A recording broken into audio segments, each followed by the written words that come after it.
So, Solomon was once young, and he says, I know what this is like. And then he says, now I want to talk to all the rest of you. I described the story. Now I want to talk to you.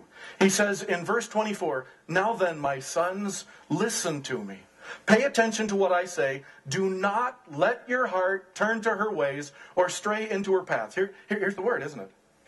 Paths. Do not let your heart turn to her ways or stray into her paths.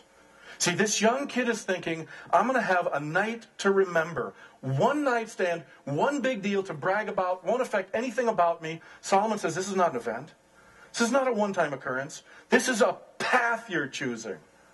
And it may be a path walking you into the jaws of death. Listen to this. Many are the victims she has brought down. Her slain are like a mighty throng. Not few, but what's the first word in the sentence? Many. Many. Solomon debunks the notion that there's anything unique about what this kid is experiencing.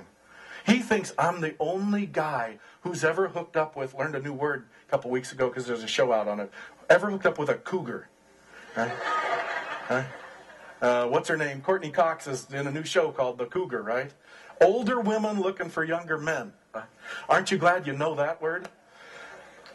Solomon says there, you may feel like this is a oncer, but I got to tell you, there are a million people who, if you interviewed them, would say to you, think twice about walking down that path. Think twice about going in that door. This could be the end of your life. If Solomon could get his little megaphone out, he'd probably say, listen, buddy, I hate to break it to you, but there's nothing unique or special or rare about this. You may have never felt this before, but a lot of other people have. And if they were here to tell you their stories, you would not go there. You're part of a crowd, a herd, a flock. There's nothing new here, and the outcome is too predictable. She's done more than capture your attention. She's writing a script for your future. You're a dead man walking.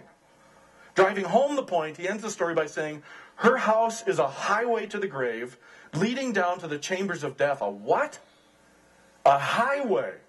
A 5-lane freeway with a diamond lane on the inside. Her home is a highway leading to the chambers of death. Now there's a disconnect here, isn't there? Because on the one hand, this is about as thrilling an adventure story as you could write for a naive young person as there comes. And on the other hand, it's about as scary a horror story as you could write for somebody who's been there, done that, or at least watched their friends do it. There's a disconnect here in this story. A young man wants his life to be relationally richer, so he chooses a path that ultimately leads him to undermine all his other relationships. A young guy who's yearned for something good chooses a path that leads to nothing good. A young man striving to prove his independence chooses a path that will potentially strip him of all of his independence. Disconnect. Solomon saw it from his window. I've seen similar disconnects in my imaginary window before. Probably you have too. So let's talk about you for just a minute. We've all got the propensity, don't we, for choosing paths that lead where we don't want to go. Here's the question. Are there disconnects in your life? Is there a discrepancy between where you're heading and where you want to go? Is the direction you're going the direction you want to end up? I mean, if I'm 2 degrees off and I vector that for 30 years, I'm going to be way off of where I want to go, aren't I? 2 degrees, that's not much. We want to get on the right path, the exact path that'll take us where we want to go. So that's my first question, and I can't answer it for you, only you can answer it. Second question I might be able to give you some help with, but here it is. How do you learn to choose the right path? How do you learn to choose the right path? First is you get wisdom. Well, the really cool thing is we've just discovered today where to get that. Then you chew on it some and you get wiser. If you're going to choose a right path, you got to have the wisdom to do it. That's by definition. Second suggestion I want to make is that you get in a small group. Do you have someone in your life to help point out when you're maybe a couple degrees off from the path you want to go to? That's a really good question, and better than that, it's a really good relationship to have. But we can talk together about what this means practically, and we can align our paths better with where we want to go.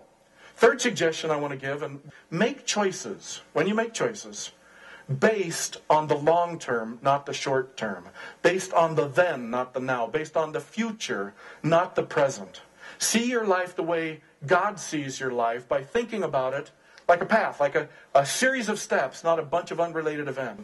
Your decisions determine your direction, and your direction determines your destination. So come back next week and let's go a little farther into this, okay?